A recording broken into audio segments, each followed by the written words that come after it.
Indie.vc Revenue-Based Financing Debt. Overview of RBF and its variations. While revenue-based financing, RBF, also known as revenue-based investing, may seem to occupy a unique space in funding, there is actually quite a lot of overlap with traditional equity, VC, in terms of investment stages that startups go through. That is, many startups, particularly early-stage tech companies, that are not right for traditional debt financing are faced with a decision between a special form of debt financing known as RBF, and VC equity financing. In that sense, these opportunities each occupy the same niche of the market in terms of early-stage financing beyond incubators and angels. Revenue-based financing initially served as a form of pure debt financing, but many innovative funds have devised structures that mix debt with equity, or in the case of Bryce Roberts' fund Indie.vc, provide almost entirely redeemable equity-based loans that can be bought back as a percentage of revenue over time. Structurally, debt and equity-based RBF is quite similar. The gross revenue share percentages and repayment caps are essentially the same and the cost of capital is comparable. But before we go into further detail, let's review the basic RBF model. RBF was introduced as an alternative to traditional venture capital/traditional equity, which is infamous for causing many unremarkable startups to expand too quickly and fail as a consequence. This is because VC relies on high-risk, high-return investments such that the only profitable investments are unicorns like Amazon or Airbnb. This means that countless companies and tech startups are left by the wayside. Traditional debt-based financing has always been an alternative, but often startups do not qualify for such loans or do not cover the founder's cash needs. This is where RBF comes in as a so-called happy medium between the two and is essentially capital with payments. Typically, RBF is a debt-based loan that is paid back over time as a percentage, 2 to 8%, of monthly revenue until the repayment cap is met. The return cap is a fixed multiple of the initial investment that must be paid back eventually via monthly payments. The return cap varies between 2 to 4 times the principal. Therefore, one obvious downside is the cost of capital. On the flip side, since payments are tied to revenue, higher future revenues means that the return cap will be hit much sooner. To learn more on revenue-based financing, visit our in-depth guide titled The Ultimate Guide to Revenue-Based Financing, RBF. This is where equity RBF comes into play. One of the key players in equity RBF is the aforementioned Bryce Roberts Indie.vc. The VC firm has an equity instrument that allows early-stage companies to buy back the equity as a percentage of monthly revenue under the RBF model.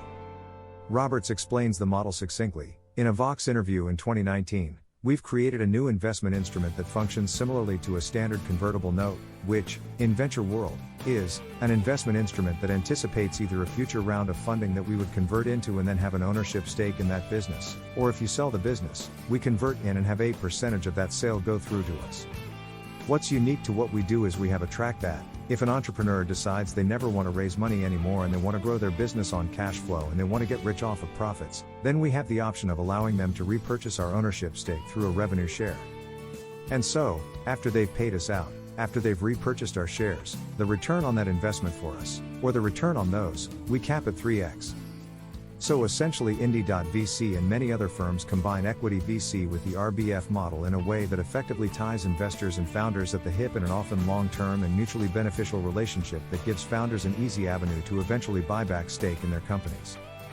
So in the space of RBF now exist the subspaces of debt RBF and equity RBF structures. The RBF structure was built specifically for firms looking for growth capital beyond the incubator and angel stage without entering into the world of dilutive financing methods. Debt RBF versus equity RBF. The thing that differentiates debt RBF and equity RBF is the way in which the startup compensates the investor. With debt, a tech startup would pay for the loan in debt as a multiple upon the initial revenue-based investment. With equity, the startup pays by affording the investor with equity in the company with the option to be redeemed through revenue-based monthly payments in the same way and under the same terms as debt RBF. The Indie.vc and similar equity RBF models operate under the following terms. If the company meets the investor's standards after due diligence, the company will enter into a contract with the investor that gives the investor the right to a fixed percentage of the company's monthly gross revenue and a proportion of stake in the company that is redeemed through the monthly payments, which are a percentage of revenue. The revenue must be paid up to the return cap when the debt has been squared. The caveat is that there is typically a residual stake that cannot be redeemed. Under the Indie.vc model, the residual stake is 1/10 the initial equity. This is not necessarily a bad thing though. Residual stake can solidify a long-term relationship between the founder and investor and give the investor a vested interest in the company's long-term success. One final thing to mention is that there is a follow-on financing of capital that needs to be raised before the investor converts the debt into equity. For Indie.vc, this is anywhere from $500,000 to $5 million before the conversion is triggered. In either case, debt or equity RBF, companies should be cognizant of the cost of capital. That is, in many cases a company might be better off supplementing their RBF investment capital with traditional debt because a 3x return cap on the principal investment can be a large burden to manage. And because of this cost of capital, when negotiating the revenue share percentage, the founder should obviously shoot for a low percentage so that they have enough cash flow. The investor is incentivized to negotiate a higher percentage, but not so high that the company cannot pay it and their investment falls through. Therefore, a win-win situation is when the revenue share percentage is not too high, but the return cap is still paid off in a reasonable amount of time. To that end, many startups would be well advised to seek traditional debt loans to supplement the RBF instrument. There are two options to choose from: debt RBF or equity RBF. Both products are unique and serve different audiences and markets. The death of Indie.vc. Notably, the pioneer fund Indie.vc collapsed in early March 2021. The fund was launched by Oat and has been described as more of a strategy than an individual fund itself, some even calling it a movement. Despite this, limited partners have been seemingly allergic to Indie.vc and alternatives favor the tried and true VC that has consistently spawned miracle companies overnight. In a Medium post, Roberts commented on the matter, saying, "In addition to the investments, the post kicked off an extended conversation about how, who, and what gets funded by traditional venture capital and the need for funding options that sit between bank loans and blitz scaling. Being part of that conversation has been incredibly rewarding. But it has come at a cost. We've not been shy in sharing the challenges of departing from the well-known narratives of startups and VCs. 4 years ago, it cost us 80% of our LP base. Unfortunately, as we've sought to lean more aggressively into scaling our investments and ideas behind an indie economy, we've not found that same level of enthusiasm from the institutional LP market. But Robert's confidence in the so-called indie economy and its financial instruments remains strong.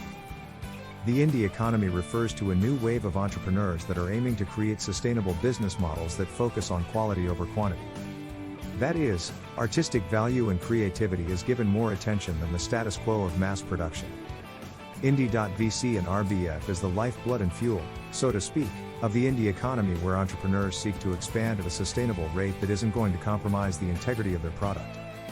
These trends don't seem to be changing anytime soon, so many claim that the strategy of Indie.vc is bound to show up once again sooner or later.